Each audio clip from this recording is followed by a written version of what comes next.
All right, everyone, welcome back to Natty Muscle Radio, where it's our mission to make natural bodybuilding great again.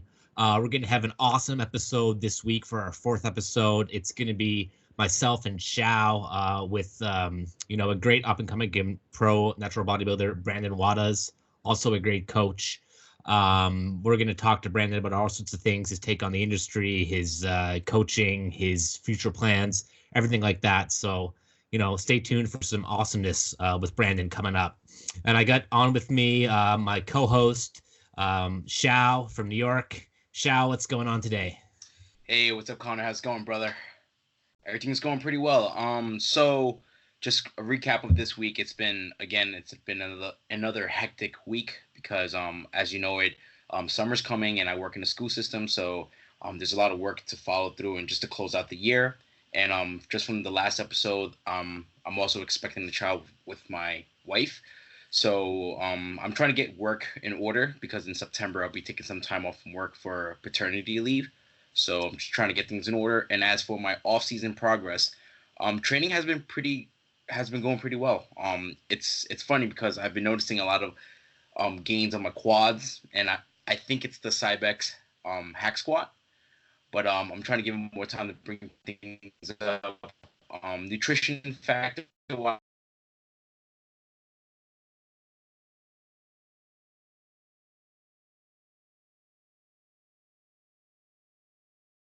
I think we may have lost Shao. this actually for tomorrow I have a wedding to go to, so I'm just trying to find balance. I'm enjoying training, but however I am still tracking on point, at least 4 to 5 days a week. How are things going Awesome. on your end, man? Awesome, man. I think it's funny you talk about the end of the year with school because my mom is actually an elementary school teacher, and I know all the kids there. They're just going crazy by the end of the year, just waiting for the year to be out, and it's like so hard to maintain your focus and maintain order in that setting. So, You're especially with right. the kid coming up, that's got to be hectic. But yeah, man, prep progress is going pretty well. I think I on the last time I had you on. I was talking about how I wanted to control the rate of loss, and I guess I didn't really do a great job at that because, again, I ran my high days, and this has been a bit of a pattern 3 times in a row now. After I do my 2 high days, I do one low day. So I have my high days at 450 carbs, like 50 fat, 230 protein. So I do two of those in a row. Then I hit one low day, 220 carb, 60 fat, 250 protein. And after one low day, I like get like this massive low body weight because I was on Thursday or excuse me, Friday, I was weighing 185 after the 2 high carb days, and I was like, all right, pretty cool, pretty full, nice little gain in weight there. And then I had my one low day yesterday, felt like I was dying of hunger. And then all of a sudden, boom, this morning, I'm a new low 181. So I lost 4 pounds in one day just doing one low day. So my body is, I feel like having these two high days in a row really save you from like they save your metabolism from slowing down. They save like just everything negative that happens from prep. They stave off those effects. But then when you go back to your low days, you're just so damn hungry because your body just expects that food to still be there. And it was like, oh, okay, we survived. We're gonna survive the winter. We're gonna like we don't have to go out and kill a buffalo. But then all of a sudden you're hungry. And then I was antsy all yesterday and starving, and I just like there was like for example, I was making my meal and I was in between meals and I just saw this like one singular rice cake just left in its package that was kind of out at my counter. I just like, and this isn't a big deal because it's just a rice cake. I tracked it with macros, but I just instinctively like grabbed it and just like shoved it in my mouth and it was gone in like 2 seconds. And like, it's just like one of those, I just noticed these behaviors that kind of kick in as I get leaner. And like for someone who like binges or whatever, that could be like ultra destructive. Like a jar of peanut butter could be gone. A whole pizza could be gone, in that time. I totally get when people say like they just blinked and all of a sudden they've like had a huge cheat and like didn't even realize what happened because literally sometimes when you're on prep, that's how starving you can get. No, for sure. It's funny how you mentioned it because I remember when I was towards the end of my prep, I was like that. So anytime there was like one rice cake left in the sleeve, you're like, man, it just didn't look well. It didn't fit. So I had to like do the right thing and just try to like finish it up. And that wasn't part of your schedule meal that you wanted to have for the day to like spend those carbs on. But it just happens, like you said. Yeah.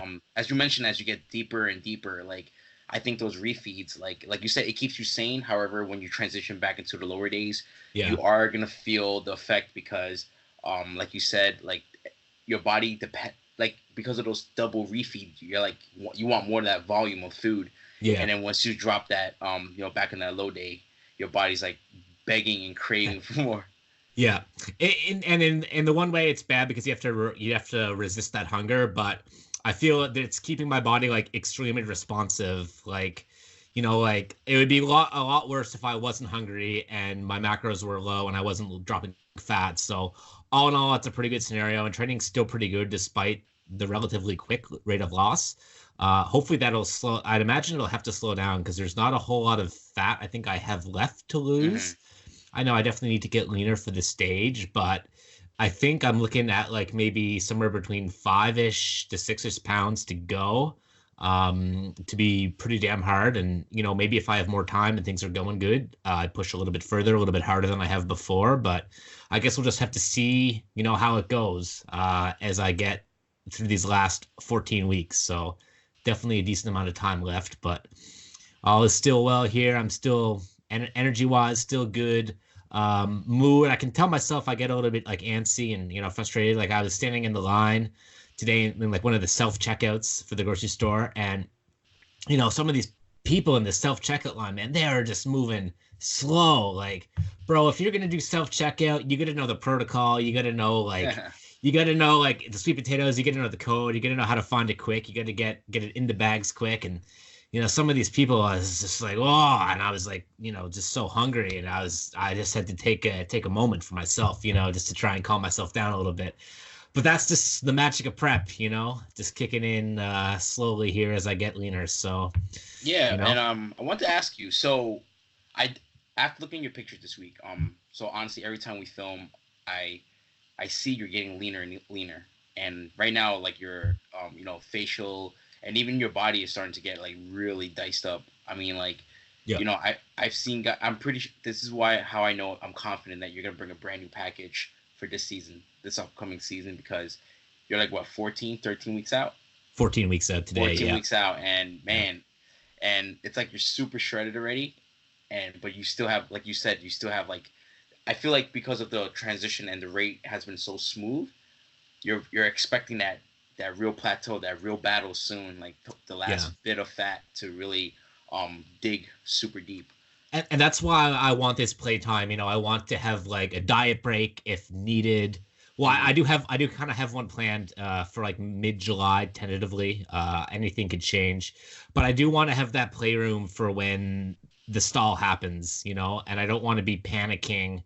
I think the worst situation you can be is like stressed about if you're going to be lean enough and be running at a time and do something like crazy, like start doing like an hour of cardio day, like cutting carbs like really close to zero or trace, or you really don't want to find yourself in that situation. And I learned from previous preps that like it was literally like some of the worst moments of my life, just like being that dieted down, being in that big of a like overall deficit, doing crazy amounts of cardio on Hmm. like next to no carbs and fats at the same time. Like there's just no, you just can't do that and expect to look good. You need to Yeah.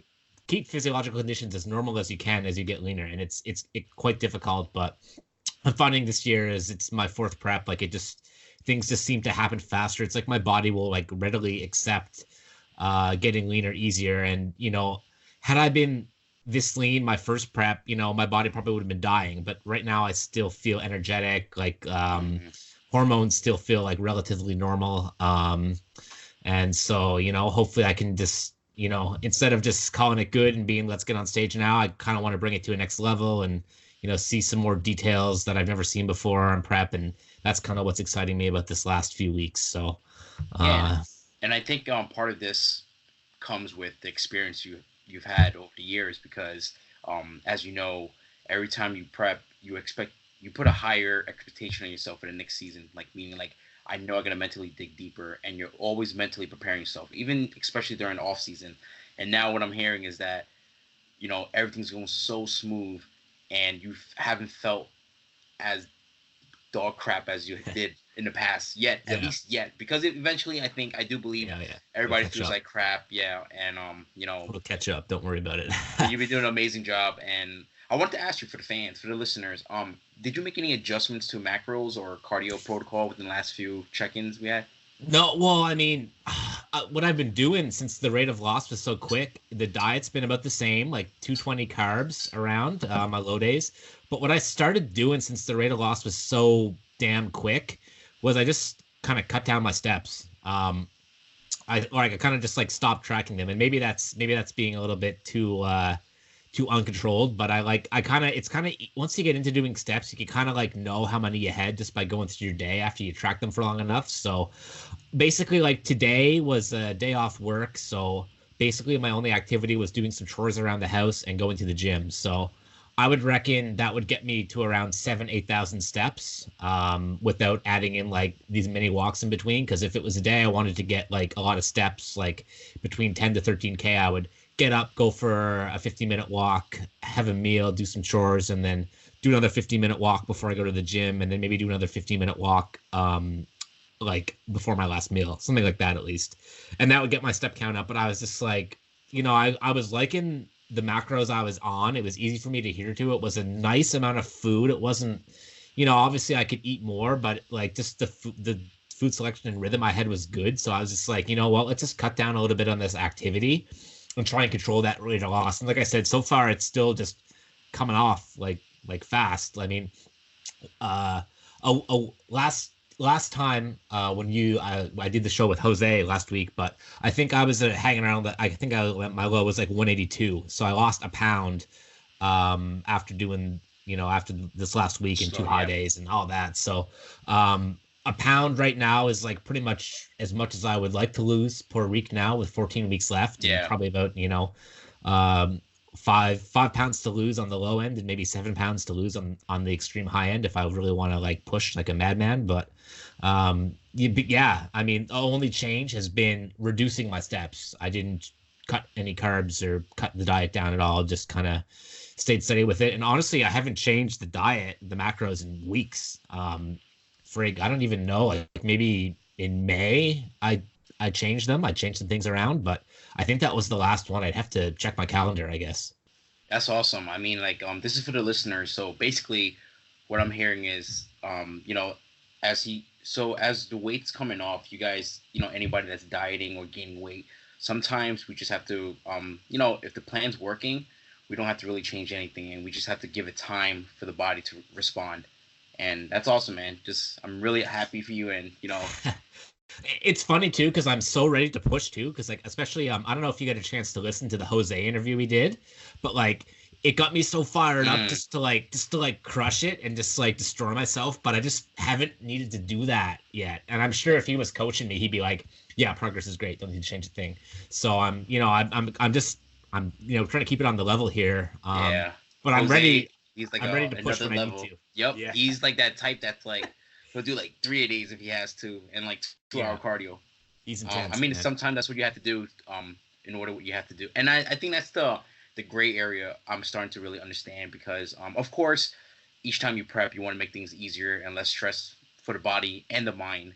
But I think there comes a time that, if you want to bring this to like a whole new level, you will have to go to the dark side and really like just push yourself to the limit and always just test yourself. Yeah, it may sound strange too, but I have some like kind of different type of like goals for the prep. Like, I've never had cross striations in the long head of my tricep. I've had them in the lateral head, in the front head here. But like, I've looked at some guys' pictures, and like, I've seen some guys with just like gnarly freaking cross striated all the way through triceps.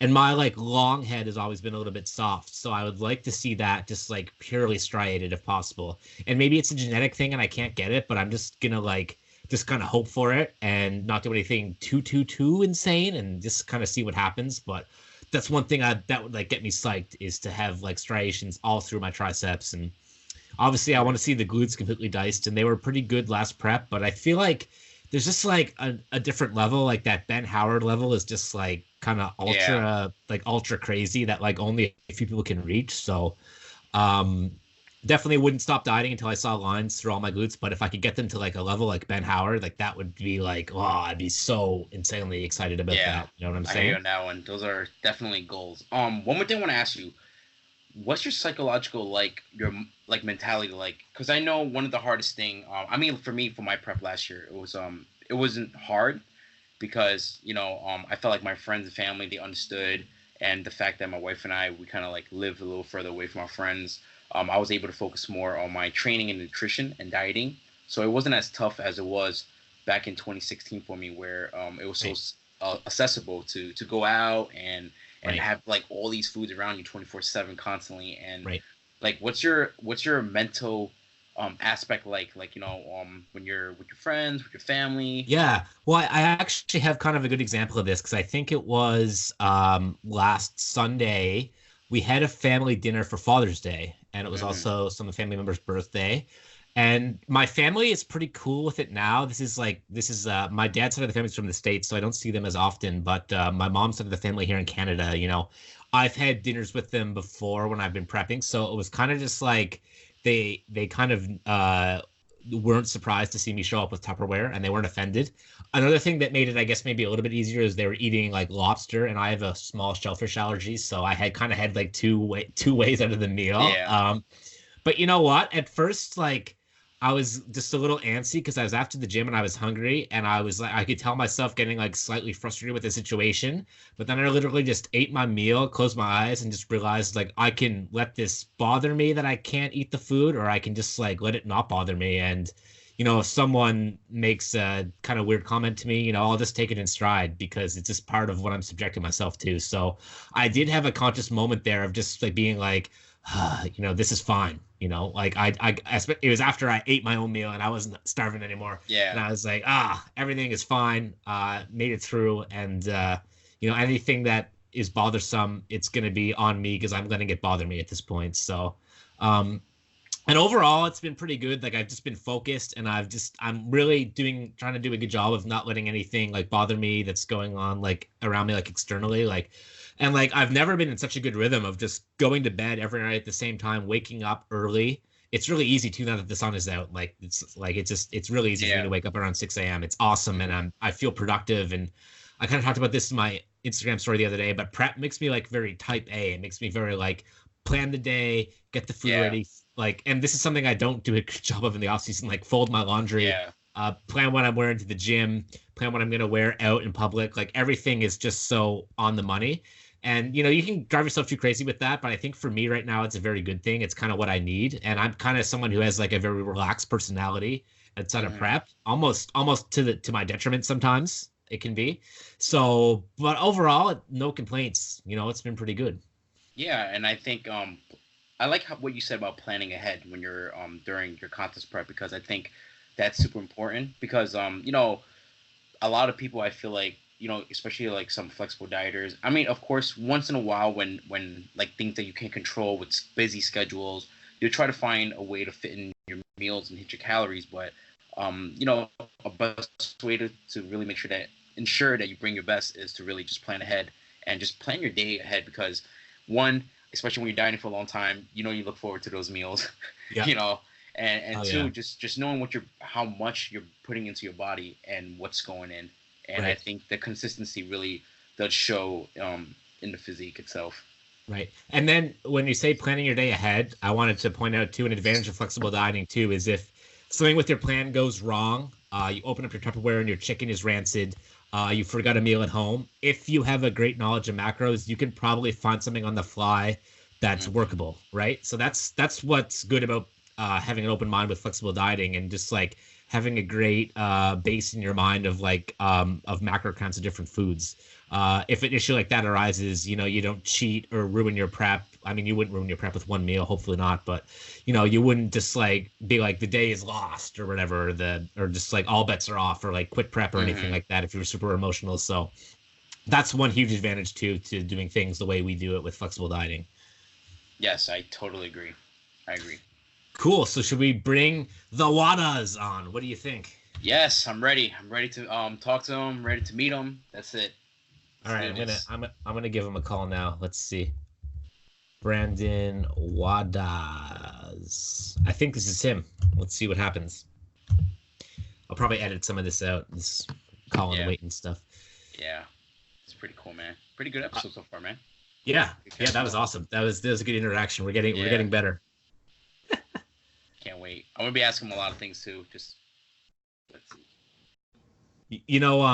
I submitted the podcast for iTunes, but it got rejected. Yo, what's up, Brandon? Hey, what's up, Yo, Brandon? what's up? How's it going, man? What's going, man? Good to be on. Man, good to have you on, man, and good to finally talk to you face to face, man. That's awesome. I am just we're probably going to edit this a little bit of an intro out later. I'm just getting the list of questions up so I can be ready to kind of go back and forth between them. So I always do this. I like to have everything just kind of up in front of me so I can go back and forth between things. I'm just kind of learning the ropes of the podcast thing here. So, it's been a good journey so far. Okay, so I figure Brandon will just kind of just introduce you, and you can go ahead and I'll try and transition to you, to just kind of give a little bit of a background, whatever you want to say. If you want to be long with it, you can. If you want to be brief with it, you can. And then I'm just going to go into some of the questions that you set out here. And Shao, I think, had some questions of his own that he might just sporadically get in there. And we'll just kind of see how it goes and go from there. Sound good? Yeah, sounds good. Cool, man. All right. Just something quick, man. Man, it's funny because everything in your house is similar to my house. The paint. I see that. That same picture you have of the pit bull, I have it downstairs. It's hilarious. So weird. It's so funny. I was like, oh man, the same door and everything in the other room, the layout. It's hilarious. So weird. Do you want me to introduce you as IPE Pro Brandon Wadas? Does that sound good? IPE Pro? Does that Natural work? Pro is fine. Natural Pro? Okay. I like that. That sounds good. All right. Let's see. I get the feel going here. This will be a musical break, a little bit of interlude, some music. All right. Welcome back to Natty Muscle Radio, where it's our mission to make natural bodybuilding great again. I'm here with Natural Pro Bodybuilder Brandon Wadas. Brandon, what's going on? Hey, Connor. Thanks for having me. I appreciate it. So, why don't you go ahead and give us a little bit of background, how you got into bodybuilding, and whatever relevant history you think the listeners should know, just to get a little bit of a brief snapshot of the Brandon Wadas. All right, sounds good. So I got into bodybuilding after I stopped playing baseball. So I played baseball. Like many people, I think we got into athletics first and then kind of transitioned into bodybuilding. So I think a lot of people can relate to it. So I played baseball from when I was 4 years old through high school. So up until 18, and then kind of at the age of 18, I picked up weightlifting, more or less like the bodybuilding style of weight training. I'd been picking up weights since I'd been in about 7th grade, but it was only curling and bench pressing. So nothing serious. And then when I was 19, I decided to compete in my first bodybuilding competition. I saw that there was a show. Actually, my dad saw that there was a show right here in Maryville where I live. And he said, you should go and watch. And I said, well, if I'm going to go and watch, I'm going to go and compete. So I dieted for 3 weeks, crash dieted pretty well, lost 7 pounds or something, and competed in my first show, lost, got second out of the 2 in the team class, which, was kind of terrible because I had no idea what natural bodybuilding was at the time. I actually got into it by following Nick Wright. For those of you guys who know who Nick was. Yeah, man, that guy's been doing natural bodybuilding stuff forever on YouTube. Yeah, I know. So I was following Nick, and I thought, and this was my opinion, which is kind of funny. I thought that everything was about the routine. So I had choreographed this, what I thought was a very artful, choreographed routine to Iron Man of all things. Oh, nice. I think the movie recently came out or something. I don't know. Don't quote me on that because I don't remember exactly when the movie came out. But anyway, and so I just, and my competition, the only one kid I competed against, he hit 3 poses and walked off the stage. So I was like, oh man, I got this. Little did I know, that the prejudging really mattered. So yeah, that's how I kind of got into bodybuilding. It was really, really kind of funny, kind of by accident. just because my dad happened to see like a write-up in the paper about a local bodybuilding show. And then I guess like the rest is history. You know, I've been competing on and off since 2011, you know, turned pro 2015, won a pro show 2015. And then obviously this past year, you know, I kind of made a run at the world championships just to see how I could do. I knew I probably wouldn't be good enough to win a world championship, but I ended up placing, you know, pretty well. I placed 4th at the Yorton in the tall class. And then I got 5th overall at the IPE World. So I was pretty happy with my season last year. So that's kind of my bodybuilding season wrapped up in, you know, 3 minutes or less. Nice. So I know you've also been coaching others and coaching yourself for a while now, and I'm kind of curious with this prep you did or your season last year, excuse me. Was that the first time you prepped yourself? Yeah, that was the first time I prepped myself. Oh, I mean, if you don't want to count that 3-week like crash diet, I guess I prepped myself. Well, I guess now that you asked me that, I prepped myself in 2011. I competed again in 2012, so I prepped myself for that. You know, that was kind of the back-to-back year that I wish I didn't do because I kind of like ruined my prime growth phases at 19 and 20 from dieting, even though the first one was only 3 weeks. So I probably didn't really ruin 19 myself. and 20 when you started. Wow, I didn't realize you were that young. Crazy. Yeah. Right. Yeah. I started like maybe a few years ago, 29, I think. Yeah. Late so bloomer for me. I'm relatively young. I'm 27 currently. I know a lot of people don't really know my age, and that's a reason I don't necessarily put it out there. Because I feel like a lot of people, especially getting into coaching, I started coaching in 2015. So, you know, in 2015, let's say 4 years ago, you know, I was 22, 23. A lot of people, you know, when they hear that you're young, you know, they don't necessarily want to work with someone who's particularly young. So that's one of the things that I try to do is, you know, try to come off as obviously a little bit more mature, a little bit older than I actually am. And I feel like that kind of helps bring in clients, helps build some credibility, even though I knew what I was talking about when I was 23. You know, some people think, oh, a 23-year-old, you know, who the hell are you? Mm-hmm, for sure. I agree. Your presence on social media and just, you know, in bodybuilding, it does seem one of a more seasoned, mature competitor. I thought you were about my age, and I'm 29, so that's a little bit older than I was giving you credit for.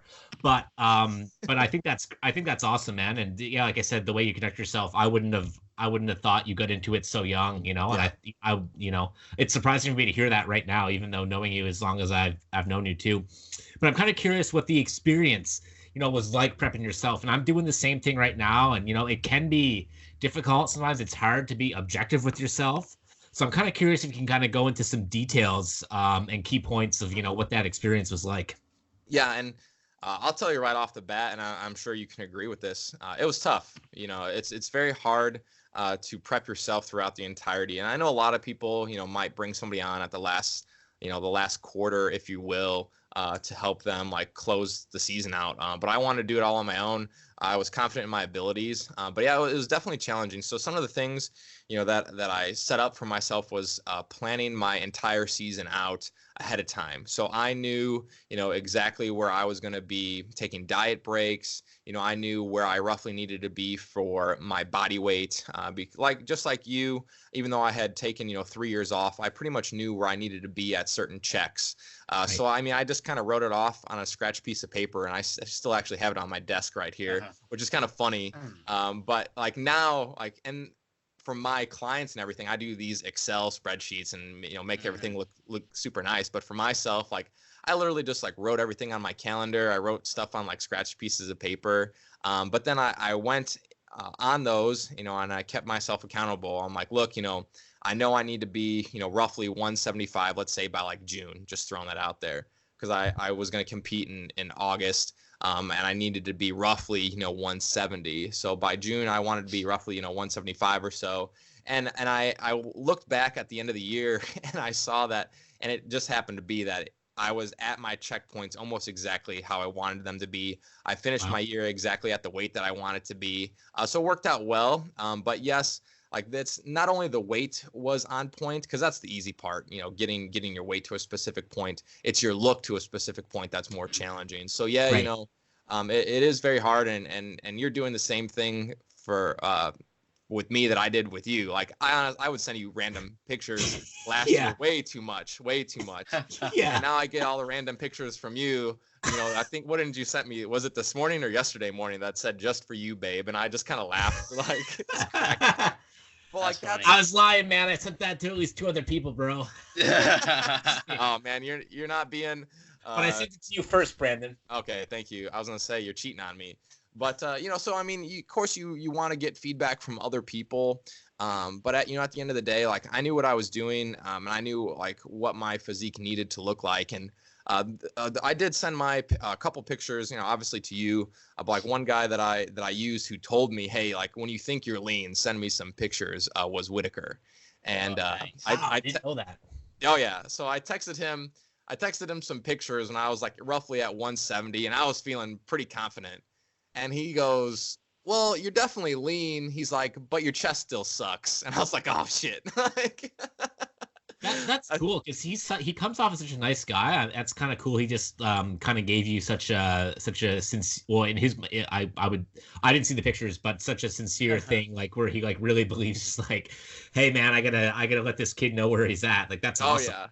Yeah, we're pretty good friends. I mean, I only talk to Brian a couple times a year, obviously, because you know he's a professor, and I mean he's got 3 little ones, and I see him like once a year at the Arnold. I might text him on a couple other occasions just to see how he's doing. Right, of course you would have met him through Core too. I'm assuming at first maybe. Yeah, absolutely. So I mean, like every year, like at the Arnold, like we sit down for some kind of video or some kind of podcast as well, just so I could get him in front of the camera. I always say that I take him out of his bat cave every year. So we're actually pretty good friends.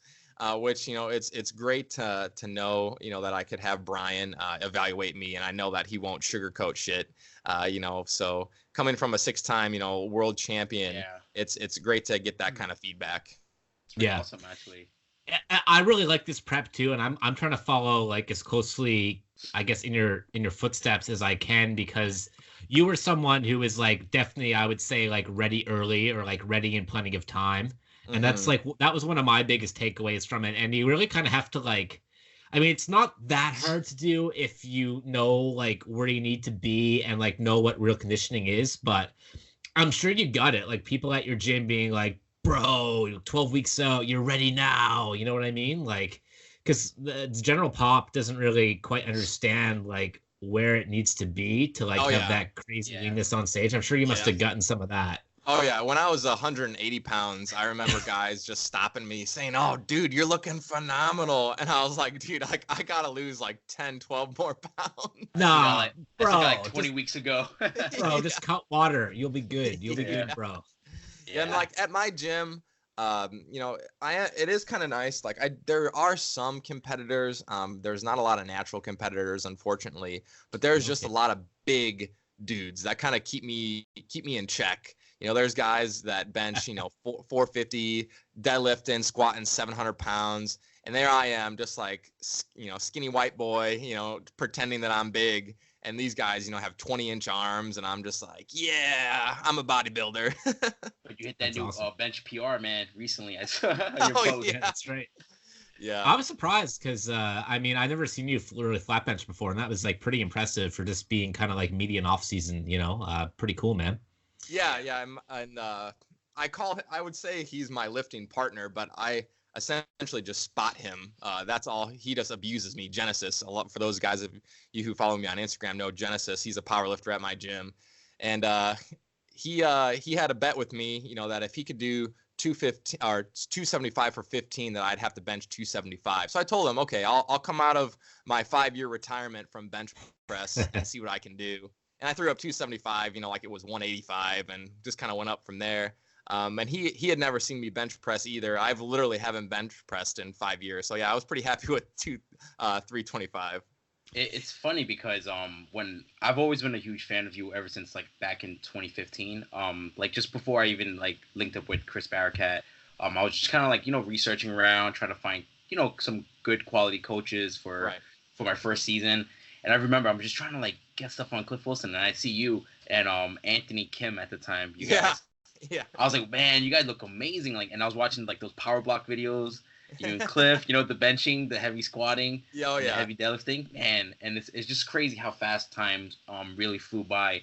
And I was always a fan when you got your pro card and when at that DFAC show. Yeah. when Oh it yeah. just, that was awesome, man. Like huge fan of your physique.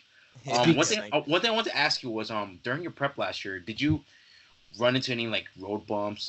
Because I know you're married as well, and you know from your videos, your YouTube videos of the show, I know your wife is like your number one supporter out there. Oh yeah, big time. But was in the past, was it like difficult to be in a relationship for you and also still prep at such a high level? I would say no, just because, and I don't know if you guys know this, not too many people do, but like my wife and I have been together now for, well, let's put it this way, this August it'll be 2 years that we're married, but 12 years that we've been together. So she was with me before bodybuilding. So she has been bought into this whole process, for a long time. She could have left me if she wanted to, if bodybuilding got in the way of our relationship, but she stuck around. So it's worked out for us. She's always been super supportive.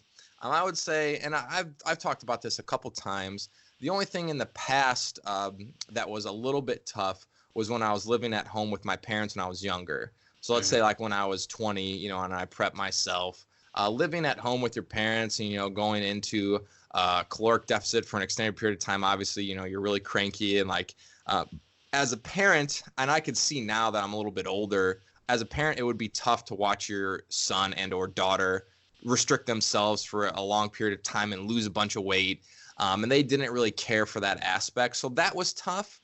But then, once I turned pro a few years later and they saw me doing well and they saw me, starting a business, they started to come around and be like, okay, like he really likes to do this. And like now, you say my wife is my number one fan. Like my dad just shows random guys my pictures like at work that he works with, like, yeah, this is my son. And and I get guys that come up to me in the gym like, oh yeah, I met your dad and like he showed me your pictures. You look insane. So it's kind of funny, like how a roadblock at one point in time can come around. And my dad, he didn't necessarily support it at the beginning because he didn't like the restrictive nature, but now he went to a bunch of my shows last year. Like he drove us to Kansas City, he flew with us to Washington DC, and so it's kind of nice to see like everybody come on board eventually.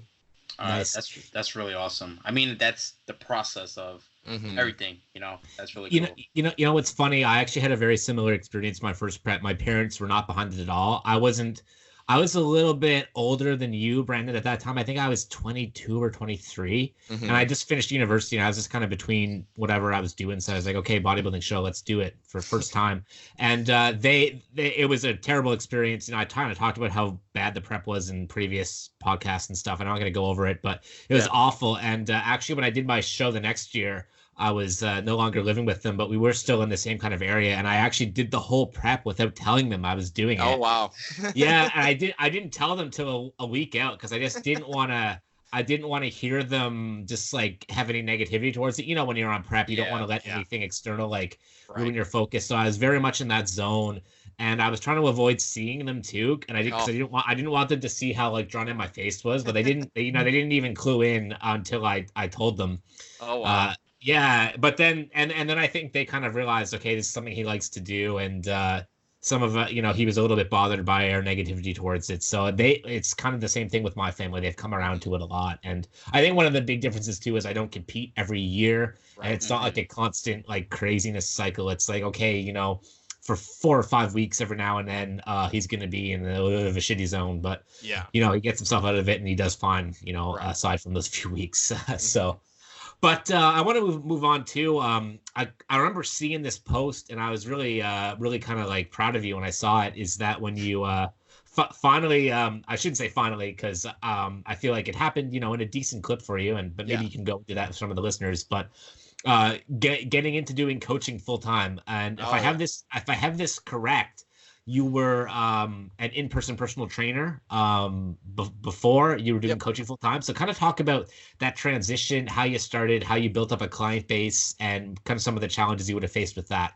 Right. Yeah, absolutely. That's a good one. And yeah, I was very, very proud, to finally go full time with the business.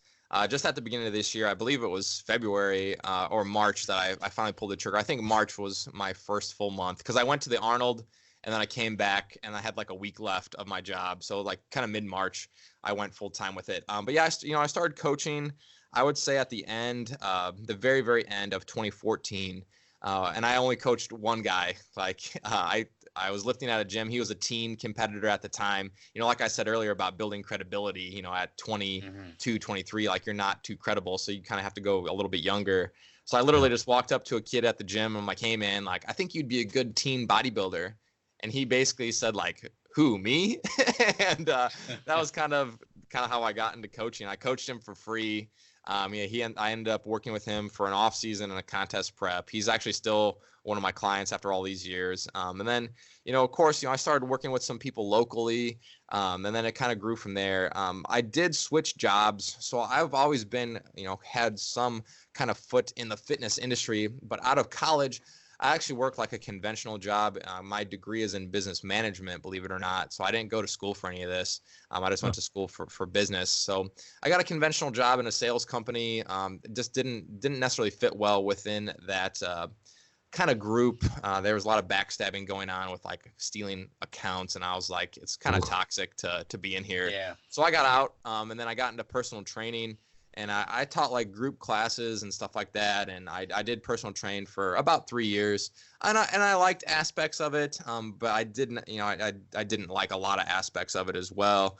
In particular, like the people that, I was training weren't all that serious. It was they were kind of there just to say that they had a trainer, that they went to the gym a certain amount of times. They didn't have necessarily like clear-cut goals. Like they would talk about how much they ate, the previous weekend, but yet they're trying to lose weight. And it kind of ate at me a little bit over the years. Right. And then in that whole time, I started to gain a lot more credibility when it came to, the online coaching. I had some people doing particularly well. I started picking up like more pro clients. And then, of course, when I competed this past year, it helped a little bit as well, just to kind of cement, like, hey, all this stuff that I've been saying all these years, like I actually kind of know what I'm talking about. At least I feel like I do. So then it reached a point in time where I was telling my wife like, oh, maybe by June or July of 2019, I could, fully go full time. And then it was like, well, maybe May. And then I was like, well, maybe March. And then I was like, yeah, screw it. Like, let's just do it now. So, obviously I was tracking like, big thing about being married is, you have to support your family. I mean, my wife works too, but, you have to make sure that the money's there. So I was, watching the income, checking the bank accounts and obviously seeing like the clientele coming in, and I just decided to pull the trigger. And it was very stressful and very rewarding at the same time, knowing that, I'm now the sole reason, for my business. Like I could put all my energy towards it. Like the money I make is the money that I earn doing what I love. And it's been really nice, to just devote all my energy towards this and not being pulled to the side. I've talked about it in the past where, like I would go to the gym for, hours to work, and then I'd get my own workout in. I'd come home and then I would do some client work, and then I would like try to shoot videos. And if you watch those old videos of me, like it was just like short, sweet, to the point. Like I was like really monotone, and like I was beat down at the time. And then if you watch like my videos from when I stopped working at the gym, like I'm just a different person. It's really funny. And like a lot of the people around me are like, yeah, you just seem a lot happier. And not that I was like miserable before, but like it definitely showed to me like when I flipped that switch, like, yeah, I could definitely tell that, I really was kind of unhappy at that job. Right. Yeah. You can go, Connor. Did you struggle trying to find the clients that you kind of the type of clients that you kind of wanted when you started? Because I'm someone who's I'm doing some now, and for a while I get like an influx of kind of like gen pop clients, and as much as I think I can help those people, I find it's kind of hard for us to be in the same mindset when it comes to these things. Yeah. And what I really like about what you do is you definitely have your presence on social media, and you definitely cater to the more serious competitor. Mm-hmm. And like that's what I like about your content and what you're putting out. Right. Yeah. I mean, so I definitely do try to leverage myself as a competition coach only. Not that I don't work with general population clients, but where I drew the line was that anybody that I work with, if they're a general population client, they have to be referred by one of my current clients. Nice. So essentially, like, they have to be bought into the process already. So if like that's a great rule. Yep. So like not everyone is always attached to someone, and it's almost like an accountability partner. Not that I make them like check in with the person that referred them, but like I just, pretty much say like, hey, I only take on people that know kind of what I do, and know that I'm a little bit more serious. I'm not here to hold people's hands. I don't do that. I don't do that well, and that's just my personality. There are people out there who do a better job than that. I'm just not it. I obviously take things a little bit more seriously than most, and in this aspect especially. So yeah, I mean, it is a good mix of, I would say, majority of competitors, but I do have like a select few general population clients. But of those general population clients, they're ass kickers as well. Like, just because they don't want to step on stage doesn't mean that they're not working hard. And why I did that is because, if someone is as driven or as close to driven as I am, that's someone that I want to work with. It's if someone's skipping meals, if they're skipping workouts, if they're not on their diet, then it just makes the job a lot less fun, and I'm not going to enjoy it, and they're also not going to get as good as results. So obviously, like, my job is pretty much result driven, and if they're not serious enough to stick to their plan, they're not going to get those results. So it's going to be frustrating for me, and that's why I kind of choose not to work with those kind of people. That's awesome, man. That's incredible. I think one of the important things too is like you have this mindset too, and even myself, if I was to pick a coach, like I'd want someone who just has that kind of mindset. And I think the Gen Pop people kind of want more of the mindset that people who like have the struggles with food or have the struggles with like keeping the body weight off, and like not that I was born like a ripped bodybuilder, but it's just something that I don't have that experience with, and I can try my best to guide people through it. But I feel like I just don't resonate with them very well. So yeah, I do have a hard time relating with that, and that's why years ago I made that decision to kind of only do referrals. And I know exactly what you're talking about. As far as like relating, not that I by any means don't go through any struggles, because I do, in regards to like competition preps, when you have low energy, and you have to not eat a certain amount, or you got to get your cardio in or whatnot. But I've always kind of put my head down and just done the work that is necessary. And I don't think that a lot of general population people can kind of understand that, as they don't understand like, okay, this is what needs to be done, this is how I need to feel in order to get to the end results. They always try to kind of find the easy way out. In reality, we all know that there is no easy way out when it comes to trying to achieve what we want to. Yeah, right. I agree. I think a lot of the Gen Pop, what they really want is someone to really just hold them accountable, and also, and I see what you're saying. Like, they get frustrated because they'll say, I want the best results, and they'll say, I'm willing to work hard, I'm willing to diet hard, and then sometimes like the first thing they ask is like, when's my first cheat day? Like, like what am I gonna do now? Like, it's day 4 into the plan, and they're asking for cheat day. Right. Yep. I find with them too, and this isn't to criticize them, because obviously they'd be less experienced dieters, but I find like they can't really equate like what's important and what's not, and like the kind of like they don't have the same discovery that we do. So they think like if they take the fat burner, that's the key, that's the secret. Or they think if they do their cardio in the morning, that's the key, that's the secret. Right. Or they think like the certain like types of foods, and it's just like it can be frustrating to be like, this is actually really boring and simple. You just need to be at a caloric deficit. Yeah. And it's not sexy, it can give you a lot of flexibility, which is nice, but like at the end of the day, you have to deal with a little bit of hunger. You have to, you can't just do this one magic trick and have the results come that you want. But I'm curious too, just moving on here.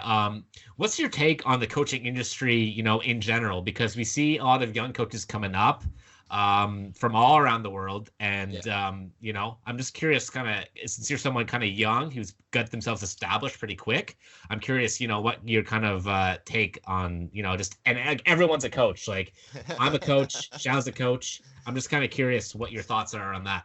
Yeah. And, it's funny, that you bring that up, and I know we talked about this before. I've been meaning to make a post about it, what my opinion is. And granted, like you said, there are some very good people out there. And I feel like we're all like, we kind of stem from the natural bodybuilders who are kind of more well established. We've been around the block a few times. We've failed some, and we've learned from it. And that goes to show you. And like, I would say that I am definitely a better coach than I was when I first started. And I think we're all constantly learning, which is good. And I think that's a sign of a great coach, is always trying to, be better, whether it's, learning the newest in regards to supplementation, training, and nutrition, or just, and this is what I've gotten better at over the years, is just how I deal with people. We could always be better at how we work with people. And I think that's one of the things that I've personally improved on. But my general consensus of the coaching industry is the blind leading the blind. And I know that may be a little harsh, but I think that the bad coaches out there, and like you said, everyone is a coach. I think there's a lot of blind people leading other people, down a dark path, and, spreading misinformation. And there's a select few of us, and it's funny, it's super funny. If you attend enough natural bodybuilding shows, and you kind of just across the nation, you could even just look at social media, and you see there's a select group of coaches, let's say maybe there's like 20 of us, and I'm not going to name names, but it's just, let's say there's 20. And those are the people whose clients are always doing fairly well. And it's funny to look at that, because it's like, oh, so-and-so's client won this weekend, or, oh, there's another one that won this weekend, or, oh, they looked really good. And then you have all these other people who, might be trying to coach. And that is one thing, like, I didn't know if I was going to like coaching or not when I got into it. That's why I did it for free. That's why I only did it with one person. You get these people who, yes, they have competed at one show, and then they start taking on clients. And while that's not necessarily a bad thing, it can be. If someone doesn't have the education, if they don't know how to work with people, if they don't have the resources, if they don't have the time. I think a lot of people love the idea of being a quote unquote coach, but yet they don't have the time for it. So when you do start working with clients, I think a lot of people say, oh man, I'm getting paid to coach bodybuilding. This is great. But when in reality, what you are doing is you're responsible for another person. And I think a lot of people don't equate that.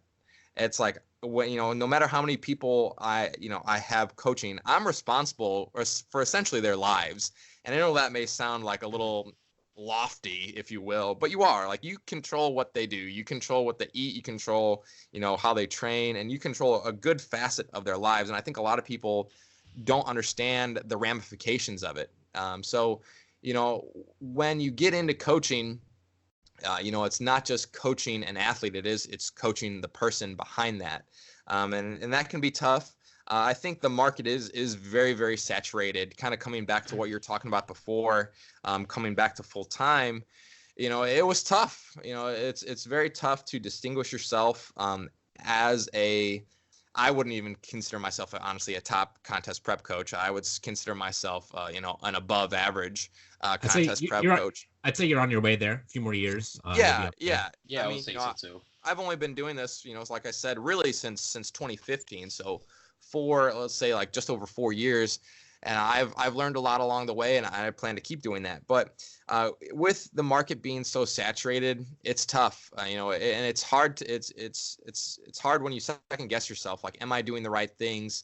And then I always have to kind of go back to, what helped me build my business. So, I have certain checks and balances, like I talked about only working with people who are general population clients for referrals. And I try not to break that. Even if someone comes at me and they're like, I want to sign up now, here's the money now. Like, I'm be like, no, look, like, you have to, be referred, by someone. So and I have people from across the country. Like, it's not too hard to find a referral to like kind of back you, but that's just kind of one of the checks and balances that I've done, and there for a good while. And I still try to do it if I have the time, and if I could coordinate with someone, is I actually sit down for one of these, a video call with them, and I talk to them for like 35 to 45 minutes, sometimes an hour, and that's at no charge, just to get a feel for them. So I pretty much pre-screen everyone that I work with just to get it out in the open, like, what we're going to do and what's expected of them. And some of those calls end with, I don't think we're going to work well together. We talked for 30 minutes and I think we should just call it here, part ways. What those calls do for me, though, is it gets people on board right away and they know what to expect. So I think that was one of the biggest things to differentiate myself, to establish myself a little bit of credibility as well as doing those video calls. I know it's really simple, but that's like one of the biggest things that helped build my business from the beginning. I think that's one thing I actually could improve a lot on is I wouldn't put it like saying no to more people, but I think it would help me if I screen better. Mm-hmm. And I feel it's funny because, my personality changes subtly as I go from off season to prep. Off season, I'm your typical nice, friendly Canadian guy. On season, I'm not saying that I'm not still friendly, but I just find myself far more blunt. And I feel like some of the client inquiries I took on and over my off season, I would just instantly reject right now because, right. And I mean, even when you're in your off season, you kind of, even though you know what's involved to prep, you're kind of out of the mindset and the feel and being in the thick of it. And there's honestly, like I said, there's some people that I definitely would not have prepped, or I would have been like, hey, we can prep, but we got a lot of groundwork to do first. And if we're not up to the groundwork, then we can't get things off the ground. Right. And I also agree with what Brandon said earlier when you're coaching the person themselves behind it, because what I see with a lot of coaches sometimes, like the ones you mentioned that only did one show, or if they did a bodybuilding show back in high school, or I watch Pump and Iron and like I'll prep somebody. I think most of these things it's dangerous because the psychological aspect, because a lot of these forms like eating disorder for clients, for people, where they have a really bad relationship with food, and they think, especially for the ones that have been trying so hard to lose weight, and then when they lose those like 5 pounds, and then you tell them like, hey, listen, we gotta like take a little diet break or something, and they're like, whoa, I just spent so long losing 5 pounds. Mm-hmm. You're telling me to eat extra 20 carbs, or you're reducing cardio a little bit. Like, I can't do that. Like, and then you have to like really guide them through the process itself of how this break is beneficial for the body and the mind. Right. Yeah. It's hard to get people to trust you. And as much as we know, and that's great, that we know how to, properly diet somebody down and how to implement diet breaks, but that having them, being willing to fully put their trust in you is very challenging, no matter who it is. And whether it's a pro athlete or whether it's a general population client, because there is always going to be some kind of doubt in their minds, whether they admit it or not. Does this person really know what they're talking about? It's funny too. You talk about trust. I was just thinking as you were saying how many coaches there are now. There's probably like about I could probably count on my left hand the amount of coaches I would trust with my prep. And I think as you prep more, you kind of become, as more, you become jaded and you actually become less coachable, because I literally feel like there's probably about 3 people who I would let prep me. Like Brandon, you'd be one of them for sure. Yeah, thank you. Yeah, I was hoping I was gonna be pissed. Yeah, like so honestly, close, Brandon, so close. Yeah, I would say I'm just gonna name it. I'd say Brandon would be one. My former coach, Brian Ahlstrom, I would trust again. And probably Brian Miner, who I worked with in the off season. So that's 3 people out of all of the millions of coaches there are now that I would probably trust to get the job done for me in an efficient, proper manner. Someone who I like vibing with, someone who is responsive enough that I don't have to wait all day for them to get back to me. Oh, yeah. And and a lot of people don't realize too how time consuming it is to properly coach people. Like, I think this job, this position, it seems very sexy looking from the outside, like gonna be your own boss, gonna make my own schedule, and yes, those would be perks of it for sure, but then you also have to worry about, am I gonna have enough clients? Do I have enough time in the day to properly coach them? And like sometimes too, like people have like something big come up and you have to just get back to them right away if you want to do them their due diligence. Like you have to be you're almost on call 24/7. Yeah, and that is one thing that is super tough, and my wife always gets on me for that, and rightly so. Because I feel like I always have my phone on me, and kind of like I told you today, I had somebody competing in Arizona, so I mean they're way back on they're 2 hours behind.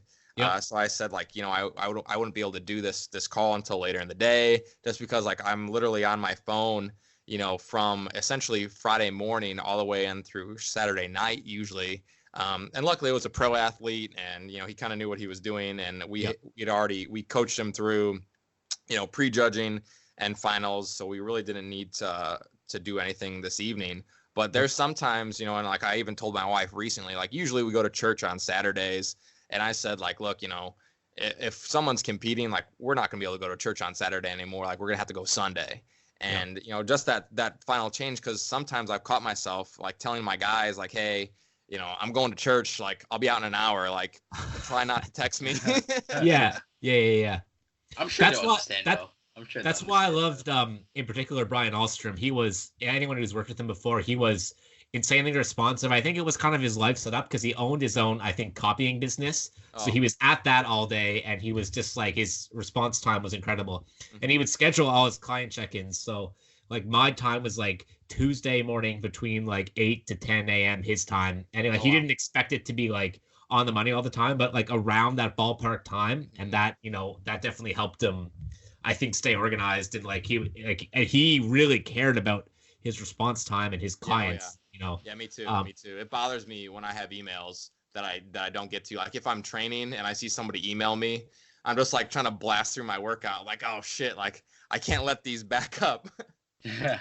Yeah. So anyone considering coaching, think of all that before you think like this is my career opportunity, and realize you'll be battling a heavily saturated market. And I wanted to interject this too. I feel like, and sometimes my, like, I would call it like my child's brain gets caught up in the fact that you think that becoming a good coach is just going to be solely down to your social media presence and your ability to present your physique on social media. Yeah. And like that might get you in the door with some people, but it's not going to make you a good coach. It's not going to get you through, like, you may get some clients at first because of that, but you still have to prove yourself with them, Yeah, oh yeah. Agreed. Yes. So, now, Brandon, you're into your off season now. How many months have you been in off season? Oh, I mean, I stepped off stage so last November. So I guess it's about 7 months, give or take, into a full long off season. How's it been going so far? Pretty good. One of the things that was really nice coming into this off season. And I think I remember you talking in a previous episode, because I actually have listened to all these episodes before, about post-show binging. Yeah. Yeah. So last time I competed in 2015, I had that issue where I just remember eating boxes and boxes of cereal, like in a sitting. Yes.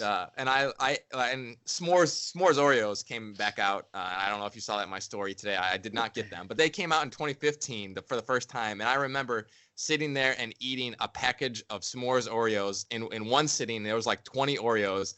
And I was pretty proud of that at the time, but then I was like, fuck, like I got a problem. Like it's crazy, man. I need to dial this back. So this year was much different, just because I prepped myself. I was reversing into my final shows of the year. So as soon as I stepped off stage, I didn't really want to eat anything. Like I was already, probably in a slight surplus. I was already, satiated. On the way back home, coming from Kansas City, like we stopped at IHOP. I had like 2 pancakes, and I said, that's enough. Let's just get home. So this off season's been super nice. Like I wasn't food focused at the beginning at all. Now, I'm just focusing on, getting my strength up, just trying to make steady progress, trying to remain injury free. Unfortunately, I've gotten hurt a couple times with my back. Like I put in a fence in my backyard, which like wrecked my back for like 3 weeks. Wow. And then more recently, I decided I wanted to become a track star again. And I pulled my hamstring doing a 100-meter sprint. I saw your post. Yeah, I saw your post, man. So I think I'm going to dial it back on that kind of stuff. It's feeling a little bit better, but it was pretty rough. But other than that, it's been going good. My weight's been holding pretty steady. I've been pretty much like 190 to 192 for probably, I don't know, maybe the last like 3-4 months, honestly. Like I'm pretty content where I'm at. My strength has been shooting up. I'm looking good. I'm feeling good. And I think I will start to gain a little bit more weight here in the upcoming months. I do have that double body weight deadlift challenge that I'm going to do next weekend. I got a party at my house that I'm having some strong friends, as I refer to them as. So I don't want to up my weight too much because then I have to lift heavier. But after I think I'll try to start upping my food a little bit, because in reality I really haven't upped my food all that much since my competition. I pretty much immediately went to like the numbers that I'm at right now. I've just been cruising at them. Obviously just letting the weight come up, but I'm eating like 260 grams of protein a day, 500 carbs, 80 grams of fat. I mean, that's plenty. Some days I feel like, I do have to force feed a little bit, but other than that, it's pretty easy for me to get it down if I keep to my schedule. In the past, when I was a little bit younger, I was putting 600 to 700 grams down a day. That was a little bit more challenging. For me to get in 500, it's no problem. So yeah, it's been good. It's been fun. It's nice to eat a little bit more freely again. Just because like if my wife like bakes cookies or something, like she's like, do I have to weigh out all the ingredients? And I was like, no, just bake them. Like, yeah, I agree. Bring out the good stuff. Bring out the good stuff. Yeah. What's your plan for the rest of the off season? I know you said you want to get your weight up a little bit. Are you someone who like ever uses mini cuts, or would you rather just kind of like stay at the same weight for a while and just try and let that get better as it goes on? Or will you kind of shoot up and down toward in the off season? I mean, I might mini cut once a year, if that, considering, I stepped off stage last November. I didn't plan on doing a mini cut this year at all. So all of 2019, I did not plan to get into any kind of deficit, just because I spent, literally 11 months dieting from my last show. So, I wanted to spend that same amount of time in a surplus. And then I could foresee myself sometime in 2020 dropping a little bit. When that will be, I don't necessarily know. So, I mean, that's kind of the plan right now, is just to try to slowly increase my weight. I could see myself eventually getting over 200 pounds, but in the past, when I didn't have this much muscle, I could tell like when I got over 200, I was looking a little sloppy. I was feeling a little bit bad. So it's kind of finding that sweet spot, but I do think comparatively, like, and I'm not going to put progress pictures up or anything, but I feel like I look pretty good for being, 192, 193. So I feel like I could definitely, increase my food a little bit, increase my weight along the way, and I'll be fine. I agree. Go ahead, Chow. So like I mentioned, I'm a huge fan of your physique, and I was just wondering, are there any particular body parts or improvements that you're looking to make for the next upcoming, for the off season? Yeah, I would sure like to grow. For me, my chest and my calves will always. We all want to grow our chest. We all feel like our chests suck. I think I got the worst chest out of all three of us. I don't know. I don't know, man. I don't know. I think we all think we have the worst chest. Brandon at least pitched 335, so. Right, dude, that was all triceps. That's what these arms are good for. They're good for doing a tricep press with 325. But yeah, I mean, I would say, and it's crazy. It's crazy to admit this, but you wouldn't look at me in an off season and think so, that I'm lower body dominant. But when I diet down, my lower half is more dominant. My quads are good, my hamstrings, my glutes. I mean, obviously everything can come up, and I still work on them hard, but my upper body size and you really, I think it's my age personally. Like when I looked at the pictures from the Yorton, and I competed against like Ray Clark and Chad Havanaugh and this other guy Magna McRae, and they were all they're all in their 40s. And I looked at myself, and those are the guys that I finished behind in my class. And my upper body was just so small compared to theirs. And I was just like, I look like a child, standing next to those guys. So I've been working really hard, on bringing my delts up, and my chest in particular. It's pretty much chest, delts, and back in general. I've been trying to really, really hit hard. So I do only train legs once a week. It pains me to say that. Makes me feel less of a bodybuilder, but for this time being, I'm only training legs once, so I could really focus on, hitting my upper with a little bit more intent. Sounds great. Sounds great. I find, and maybe this is anecdotal, but I find like the back thickness that you see in a lot of the experienced competitors, like that's one kind of factor that just takes a long time to get to. Yeah. I don't know what it is. Like, I guess it's just repetitions over time, but it's something that I definitely want to improve on for sure. And it's funny, I kind of have the same plan for my off season. I'm going to go down to legs probably once a week. Yeah. Oh yeah. But perhaps do two pull workouts, two push workouts. Yep. A week, but I'm one of the pull workouts. I might start with like sumo deadlifts, so just like a little bit of legs, glutes, adductors, something like that. But yeah, I do that. That's what you do. That's exactly what I do. Yeah. Oh man, great minds, great minds. I was gonna ask you. So I know in your previous videos, and you mentioned about your pyramid rep scheme. Oh yeah. And that's very interesting because like one thing I noticed about you is that you go pretty high repetitions and it's great because I know everyone has that sweet spot as you mentioned earlier that works for them. Right. And you've noticed that for you, your pyramid scheme right now currently is working great for you during fasting, especially with the extra food. You're noticing like you're going higher reps with slightly, even with the weights not being like as high as you would like, but any extra rep, any strength training, any anecdotal, you'll be satisfied with it and you're happy with it.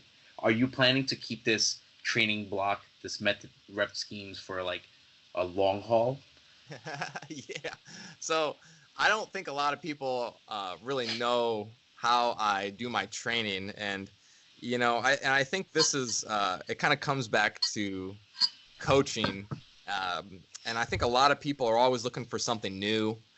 And for myself, and I can understand if someone's paying for programs, like they probably want something new, a new look. But with myself, I've ran the same kind of split, since I've stepped off stage, so it's been 7 months on this, and I don't plan on changing it anytime soon. My strength is going up, like I said. So until I see some diminishing returns, with these rep schemes, I'm going to just keep rolling with it. And that's one thing. And I was telling Genesis, the guy that I spot, why I do these rep schemes. And I don't know if I even mentioned it in the video, but, let's say I do like a 15, 12, 10, 10, 12, 15. So that's like my usual kind of rep scheme. Sometimes I go upwards of 20. Sometimes I go as low as 8. But that gives me 6 sets that I could set a PR on. Before, when I was just doing straight sets, let's say 4 sets of 10 or whatever, like, you only had an opportunity to maybe set a PR on 1 set, because eventually you'll hit a set of 10, 10, 10, and then maybe like 8. And it's hard to progress in weight. But now I could progress, 6 sets instead of, just 1 set. So I found that this method, at least for me, is superior to what I'm trying to achieve. Anytime I go on a super low rep range, my central nervous system just doesn't really care for that. And I used to like squat and bench and deadlift twice a week, and that just ruined me. Like my joints were really bad. I battled tendonitis. I think that comes from like my career in baseball. Like I just have like really bad tendonitis flare-ups. So I have to watch my joints and my ligaments a lot. So yeah, I mean, this rep scheme, it keeps me healthy. And I think that's the biggest thing that a lot of people miss in their training is 100%. if you could find something that keeps you healthy, that you can make progress on over time, that's going to yield the best results. If anybody ever watches any of my training videos, which I don't do too many training videos now that, I'm not in contest prep and I'm not lean. No one really wants to watch me lift weights now when I'm not peeled, but I don't necessarily like train on the edge, as some people refer to as. Like, you don't see me getting hyped up in the gym. You don't see me, yelling and screaming and doing all this stuff. I go into the gym and I do what I'm supposed to do. And it's just, and I'll steal this from, and I think a lot of people appreciate this. Jeff Alberts, he calls it depositing pennies. Right. And if you could deposit a couple pennies, every single day for years and years and years, they're going to add up. And if you look at Jeff, and I'm going to make a post about Jeff here pretty soon and his training style, I think that guy literally does 15 to 20 movements a week. And that's his training. Like, yes, very minimal, yeah. That's his training. So he picks movements that he he feels, and that keeps him safe. And he's looking really good this contest prep. I wish Jeff all the best of luck. I mean, he's doing it into his upper 40s, which is phenomenal, and not a lot of people can say that. So I try to take like bits and pieces from these older guys and use it for myself. And even though I am still young, I have been doing this for a little bit of time, and I'm beat up. I've hurt my back a couple times, and not just working on my fence. Like last year, I had a pre-herniated disc, so I had to stop completely with like squats. I didn't squat for almost an entire year as well. I went to hack squat just because I couldn't load my spine. Yeah, I wasn't deadlifting. So it's about picking the movements, and that's what I love about bodybuilding, and that's why I'm so glad I'm a bodybuilder and not a power lifter, is because there's no movement that we have to do, and that just kind of really helps me progress. So if something feels bad, I just say, oh, screw that, like I'm gonna go do something else. I'm curious, just a logistical question here. You're doing 6 work sets with the pyramid rep scheme you mentioned. Yep. What's like, if you could, I know maybe you're not a big fan of this type of system, but if you could just maybe guess for me, I'm curious, like how many reps away from failure is each set, and does it change as you progress through these work sets? For sure. Yeah. And I definitely am not a fan of the RPE scale. That's another post for another day. I definitely am not a fan, but I would say like the first set of 15. That should be super easy. So I'll go through like each of my sets. Yeah. Let's say that first set, that's super easy. I mean, I've already done a warm-up set before that as well. So, that's just kind of getting the blood flowing. The next set of 12 should be still pretty manageable. Obviously a little bit tougher, but I feel like you should always be able to nail that no problem. Even the first set of 10 that I usually do, that you should be able to manage that pretty well. I mean, it should be challenging from a weight standpoint just because it's heavier, but you should always, in my opinion, be able to complete that set of 10. Where it does get very, very challenging is on the way back up. Right. So when you have to repeat that set of 10, you're already fatigued. You just did that weight. That set is very, very tough. Right. But what I've found is that set actually becomes more manageable than the next two. Because when you're coming back up and then you have to do a set of 12 and then you have to do another set of 15. And yes, the weights are changing, but you're just so fatigued at that point in time. Like I do sometimes fail at that 12, not usually, but I almost always fail at that 15. And either I fail to complete all the reps, or my form just goes, out the window. My range of motion is poor. And that's always, once again, that's what I talked about before. That's always something to improve upon.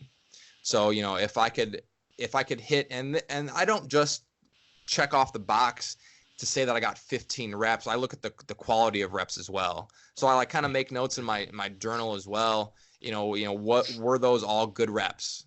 And if they weren't, I'm going to stick to that weight and come back to it next week and try to hit that.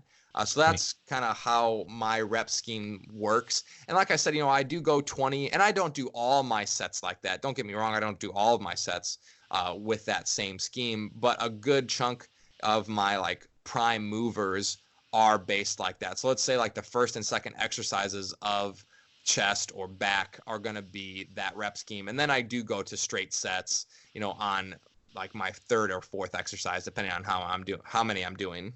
Right. Makes sense. See, it's funny too. I don't quite train with that same rep scheme, but I do train with very like higher reps, I think, than a lot of people do. And some of my people who are more like strength oriented friends, they may be bodybuilders, they may not be, but they think like my reps are like super high, and I'm just like, well, I have perfect control of the weight and intention of what I'm doing.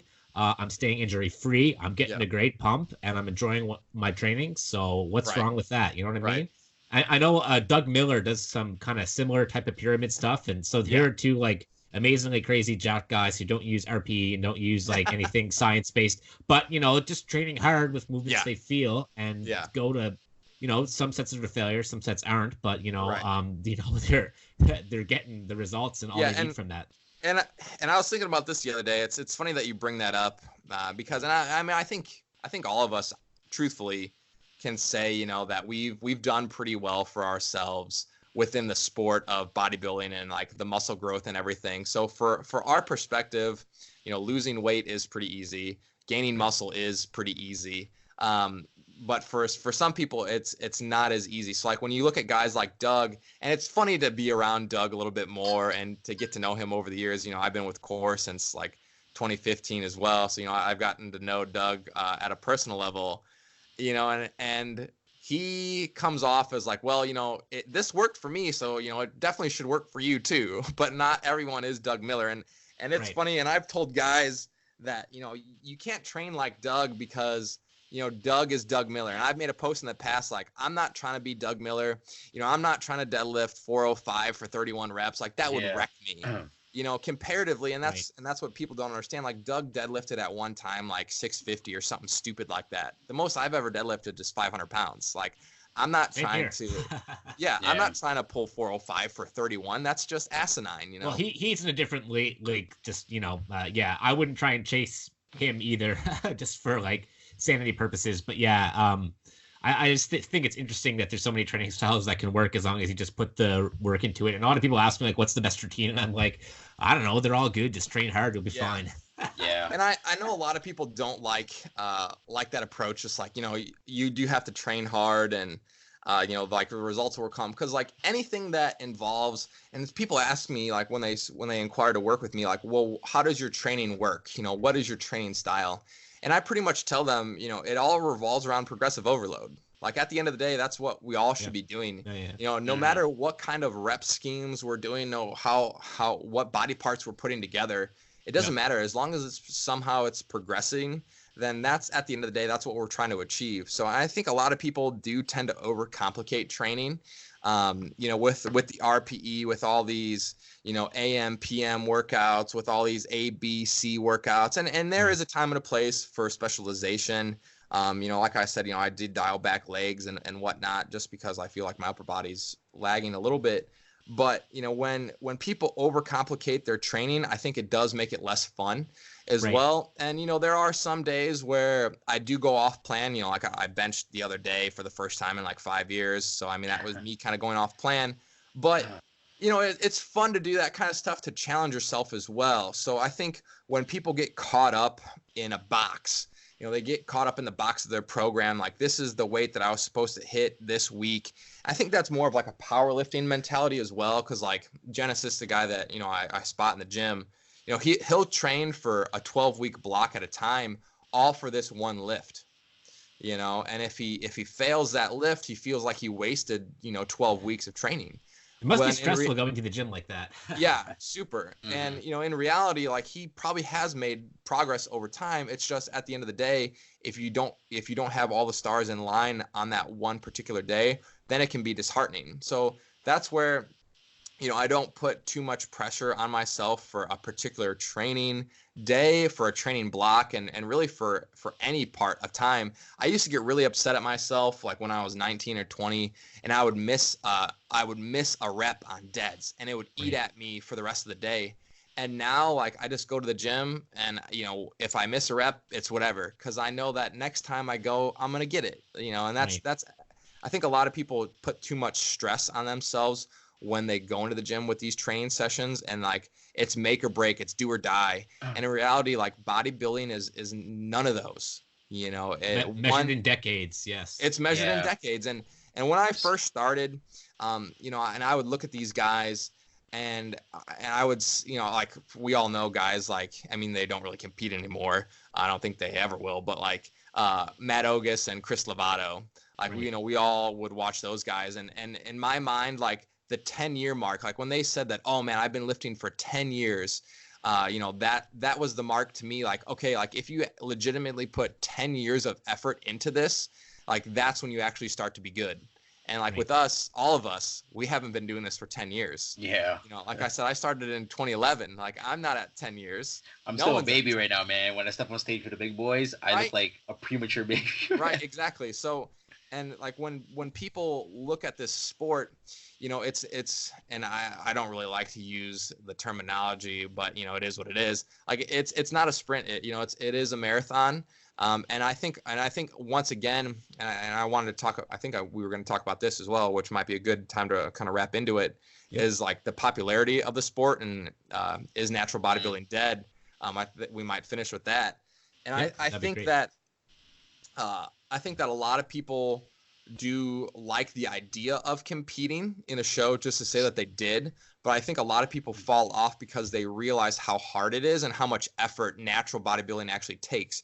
You see these guys that compete in the NPC who gain literally 40 pounds of stage weight in a year. And I'm not going to name names, but there's guys out there that do it. Obviously, they're running a lot of drugs, and they gain 40 pounds of stage weight in a year. We don't gain 40 pounds of stage weight in a lifetime.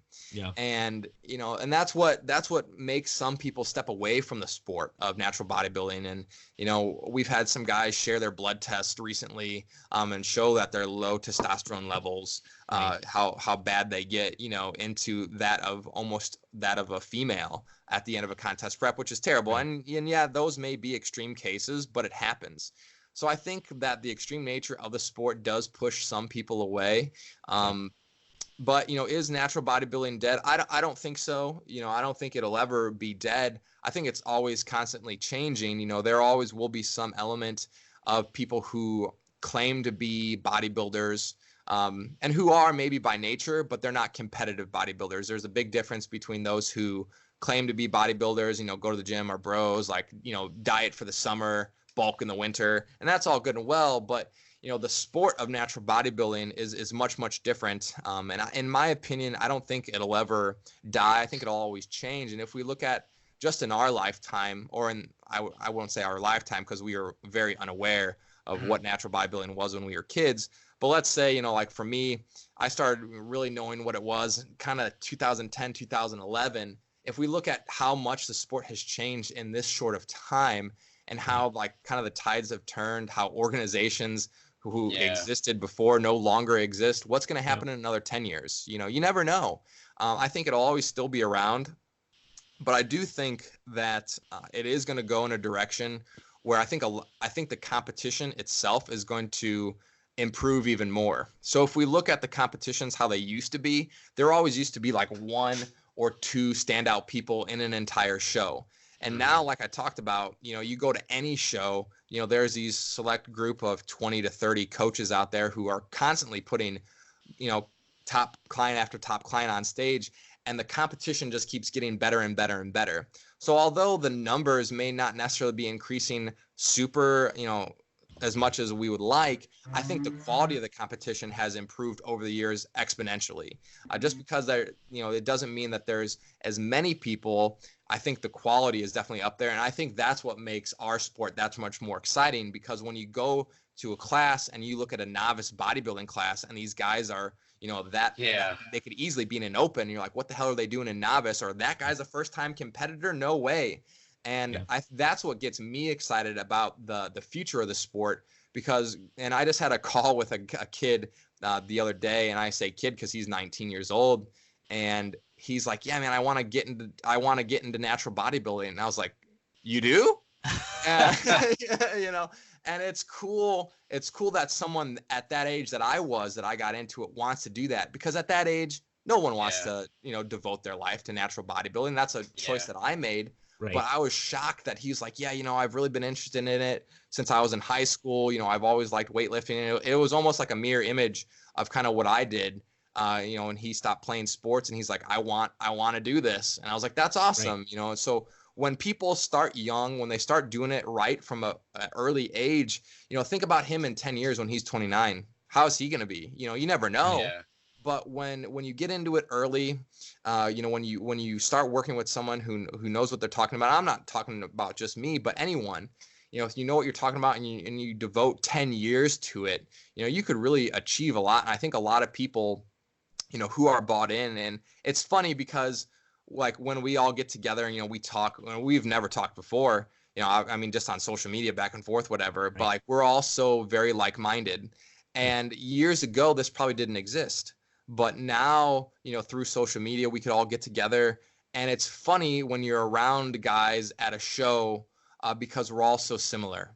Though we're all from different, like, shit, man, you're from Canada, like Shao's on the East Coast, I'm in the Midwest, right. But if we all get together and, if we all fly out to California and we talk to those guys, like they're all the same. We're all the same, really. We're all the same. We're all the same. We're all the same. We're all very driven. We all really want to excel at this sport. And I think that there's more of us popping up each and every year that, are very, very passionate about natural bodybuilding. We wouldn't be here if we weren't. We wouldn't have a podcast dedicated to natural bodybuilding if we weren't passionate about it. And I think that, there is a slight changing of the guard when it comes to, natural bodybuilding. And I definitely try to be a part of it. I'll say that, and I think us young guys, we do have, I think we have a lot of energy, and I think we actually have a lot of power, when it comes to making a positive change. Like the guys like, Nunez and Jeff Alberts, not saying that they're old and washed up, but they're just the older crew. They're a little bit older than us, and I think it's time for a new generation of guys to come along for people to look up to. And I think that for sure the three of us, can definitely do that for a lot of people. I think it's funny as you're talking there and talking just about how the quality of competitors have improved and how there's like a 19-year-old come up to you saying he likes natural body or wants to be a natural bodybuilder. I kind of just realized that, probably social media has played a huge part in keeping it going and driving that quality of competition because, so much information can be dispersed through there and so much networking can happen. So that really is a positive thing.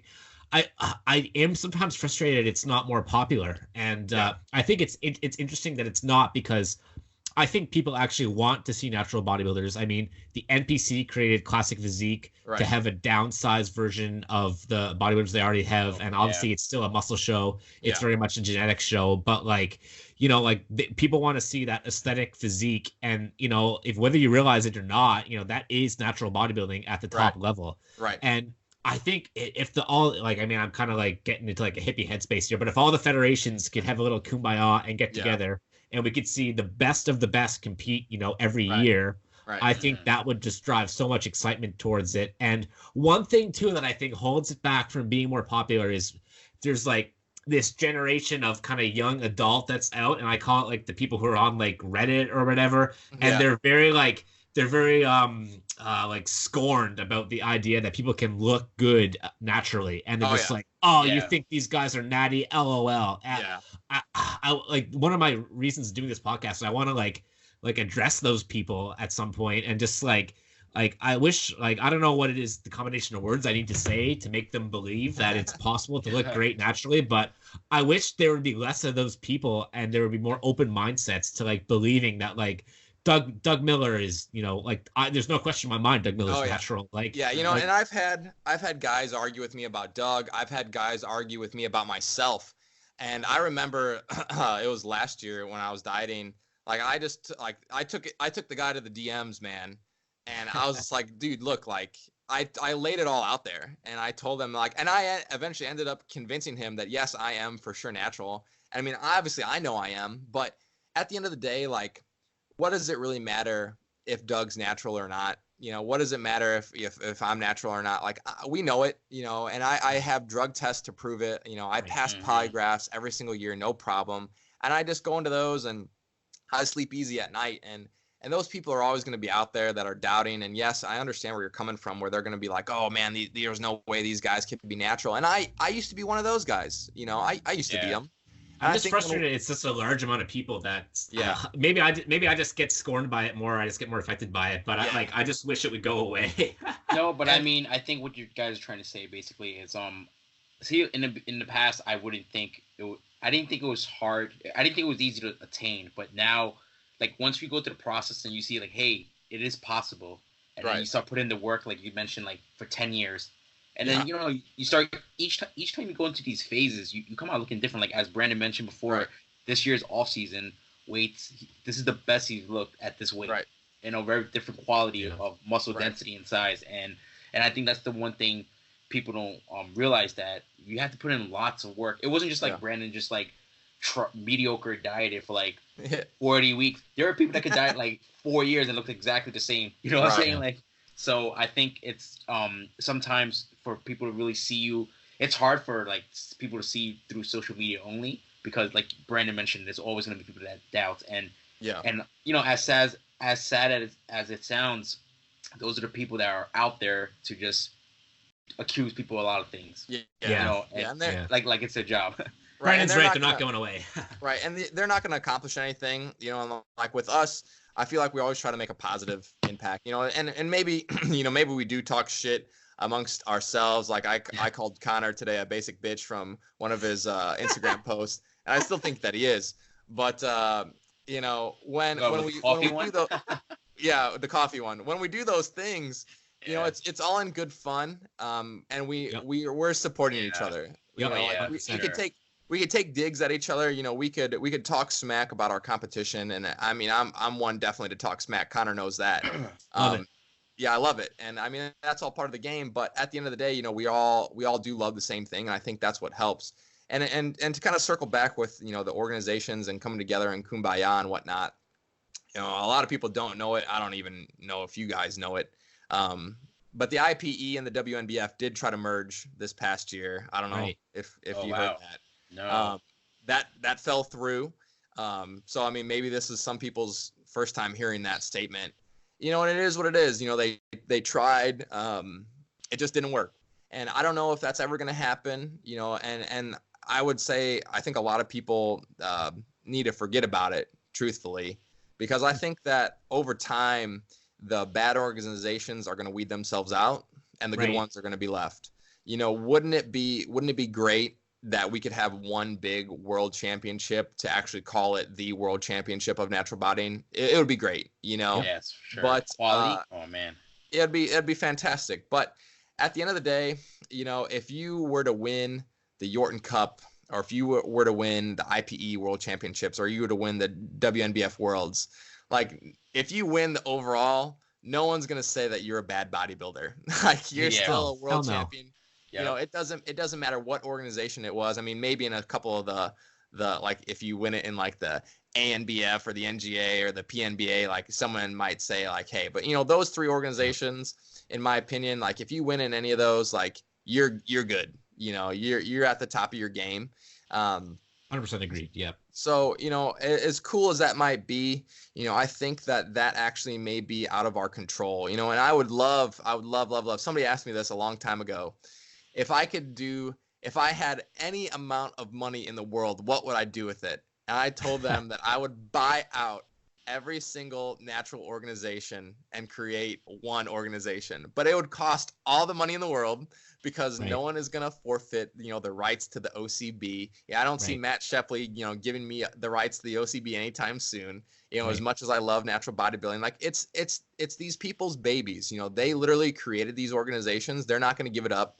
They don't want to merge, you know, because they don't want to give up any power. And I could totally relate, because that would be like somebody trying to come into my business and totally revamp my training, the way that I run things. So, you know, and I think that eventually, you know, people are going to see which organizations are good and which are bad, and they're going to flock there. And and it's supply and demand. And you know, I could see within the next 5 years, some of these organizations completely disappearing, just being done. You know, and these other ones are going to flourish, and we'll see. But what's great about it being a competitor is we can go wherever the wind blows. You know, we don't have to commit to one particular organization, because sure, you know, we might have to pay attention to the different drug testing standards and different substances. You know, is it WADA approved? But you know, at the end of the day, like we could easily make that change. We could easily travel across the country. We could go to whatever shows that we want. You know, so I think people need not to get caught up in one particular organization and focus on there, because, you know, over the years, I mean, remember like the IFPA was the biggest of the big a few years ago. And now they don't exist. You know, it's the IPE, but it's totally changed. You know, it's a total revamp of what they are doing. You know, that they had the Yorton Cup, now the Yorton Cup's with the OCB. And I mean, the Yorton Cup still carries its own weight, and you know, and that's why I wanted to try to go after that this past year, because when I was, I don't want to say growing up, but you know, when I first got into the sport, the Yorton Cup was the thing to go after. And I saw you know, Doug Miller and Brian Whitaker winning this, and Philip Ricardo, and I'm like, I want to do the Yorton Cup. So you know, wherever that goes, I feel like it's still going to be popular. Wherever WNBF Worlds, you know, where IPE Worlds goes, like people are going to go. People are going to show up to these contests, you know, and it's great. And that's why, you know, as a competitor, we can go wherever we want. And that's what I think one of the reasons why natural bodybuilding will continue to thrive year after year after year is because no matter who is in power, if you will, in these organizations, whoever is the big man on campus, it's always going to be open to the athlete. Right.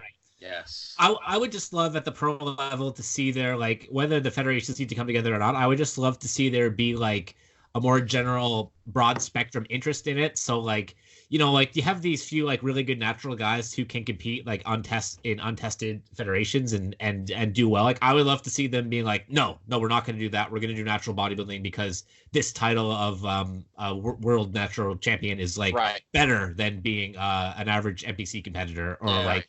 You know what I mean? I just wish, there was more of that going on, I guess. Right. And I really do think that might change in a couple of years because, and not to single out an organization, I'm not getting paid to say this, but like, for next year for the OCB, they're shelling out big money. They're upping all their payouts. The Yorton Cup's going to pay out $7,500. And that's just one change, and it's starting to become where athletes are being paid more.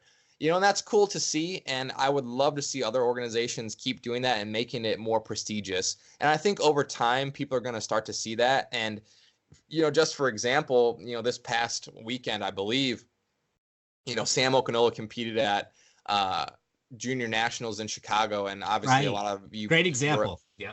A lot of people who are listening to this know that Sam was the 2017 IPE world champion, placed second at WNBF Worlds in the heavyweight class. And he ended up getting fourth in his classic physique category. And he held his own. Granted, it's, junior national. It's a tough competition. Yeah. But that just goes to show you that the best of the best in natural bodybuilding sometimes still can't hang with the guys that are enhanced. And he even said that he was probably the smallest guy in his class.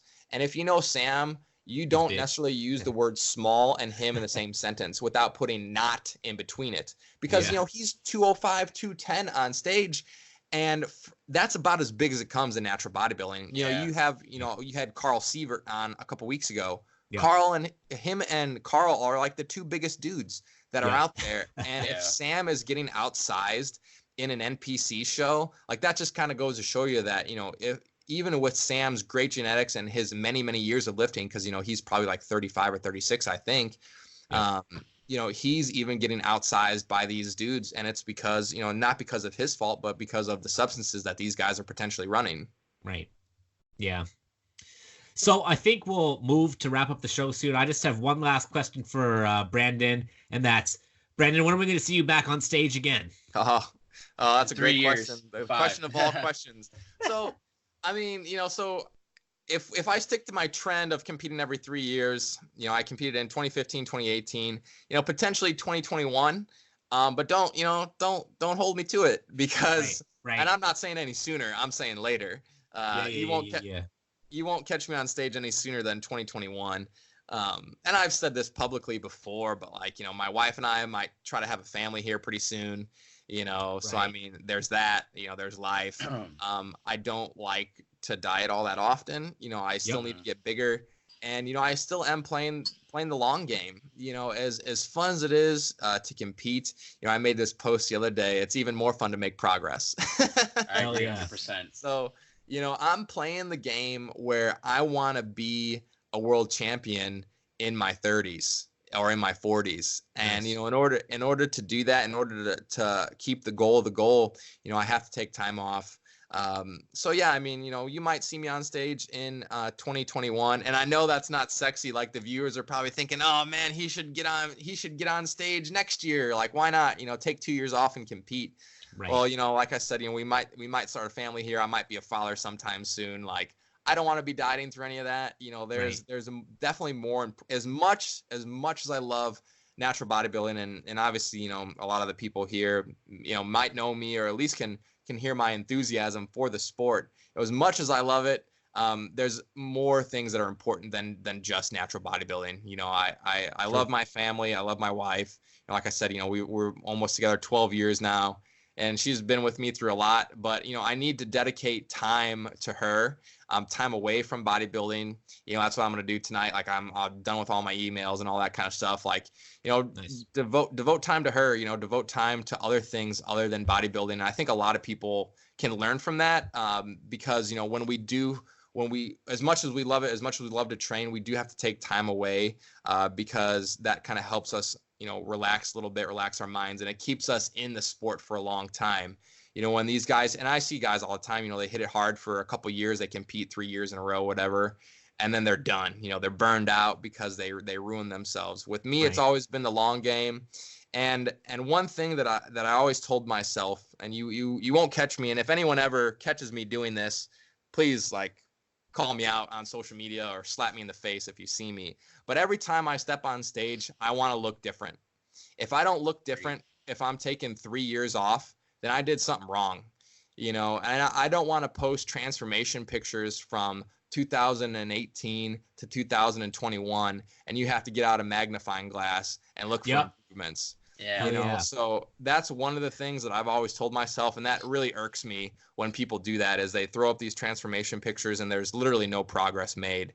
And I'm just like, every day I see it, and I called it out the other day in my story. I don't know if you heard it or not, but I was fired up. No, so I mean, and I never want to be one of those guys, and if that, if doing so has me taking 3 years off at a time, then so be it. And like I said, we all have aspirations to be world champions at one point in our lives. I'm sure we all do. And, I think we all have the capability of doing so as well. And that involves, taking a lot of time off to grow. And, comparatively, we also are very young. I could see us peaking, when we're 40. And 40 is a long time away for us. So between now and between the time I'm 40, which is crazy because I'm not even 30 yet. I can't even wrap my head around 30, let alone 40. That it's just committing. It's committing to the goal, and whatever anyone's goal is. Like I said, mine's, and it's not just to win one world championship. Like next time, I'm gonna try.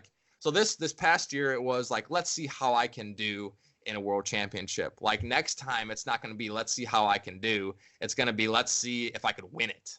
I knew going into this past year, I wasn't going to win. I wasn't going to beat Meshach. I wasn't going to beat Ray Clark.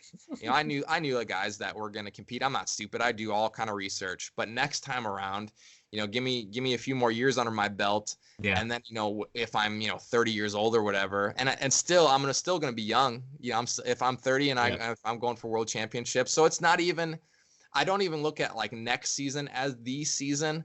I'm thinking about when I'm 33 or when I'm 36 or when I'm 39. Yeah. Those are the seasons that I'm currently training for. I'm not training for 2021 as much as I am. I'm not. Right. It's funny too. You talk kind of like that, and one of I don't know where natural bodybuilding will take me in the end. I don't think my goals are quite clearly as defined as you, but I did set a goal, and maybe I'm gonna really embarrass myself now, but I did set a goal that I would win a pro card, specifically WMBF, before I turn 30. Right. And yes, this is the year I'm turning 30, November 5th. So this podcast is all part of this process. Whether it happens or not, it doesn't matter. But that is something I wrote down and said to myself at one point. So right. Yeah, and I've looked at I put a lot of pressure on myself. But I looked at when Doug and Brian won their first world championship, and it was at the age of 30 and 31. And I'm like, maybe I'll give myself a few extra years to potentially win it. Right. They're prodigies in a sense. Yeah, right. and I always, and that's what I've always done though, is, I've always set my aspirations very, very high. And last year when I was prepping, in the back of my head, I knew I probably wasn't going to win a world championship. But I was training to win it, right. and you have to be. Just because I fell short by a handful of placings doesn't mean that I didn't do a good job. So when I say I want to try to win a world championship by I'm 30 or 33, even if I don't win it until I'm 36 or 39, to say that you're a world champion, no one can ever take that away from you. Just like saying that you're a natural pro, no one can ever take that away from you. So. Mm-hmm. And that's why we do have to set these goals, and whatever the goal is, if it's pro by 30 or if it's world champion by 30, it really doesn't matter. It's about, pursuing that goal and not giving up until you get there.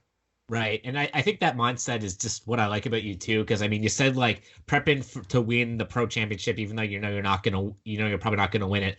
But I mean, I saw what you did and you came up, you came ahead of some names that like people wouldn't have expected. And like, we talked about that. We won't go into it here, but we know who they were. And it's just like, I was kind of mind blown. I was like, holy shit. Like he beat, some big names there, and he did that. And that's why that mindset of the winning is so important. Cause if you don't prep like you're going to win, I mean, you might not even do anything. Right. So that, I love it. I love it. Mindset.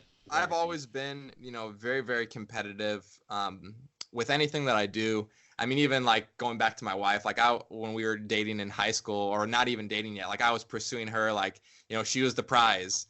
And, like I got her and now I felt like super proud. And, like everything I do is always some kind of competitive nature to it. And yeah, I'm always seeking out my next competition. And, like this past year, and I'm not going to say publicly, who I'm gunning for. I probably never will. But, privately, Connor got a lot of that. And a couple of my other friends got a lot of that. Like, I'm doing a little bit of headhunting, but that's all part of it. It's all fun and games, man. That's it. It's part of the mindset. Yeah. Yep. You gotta go after certain people, and I'll kind of wrap it up with this, and I guess it kind of gets to where my mindset is we all know I'm good friends with Whitaker. I told Brian if he ever makes a comeback, he's got to let me know, because I told him I want a shot. I love it. I love it, man. That's the attitude you need. That's awesome. I know. So, and I know he'll probably wipe the floor with me, but I don't care. I wanna face him, because we're roughly the same size. Granted, I think he's like 42 or something like that. But I'd like a shot at him, to dethrone the champ, and that's how I've always gone about things. Is shoot super high, and if you happen to fall just short, you're still gonna do damn well. Yeah.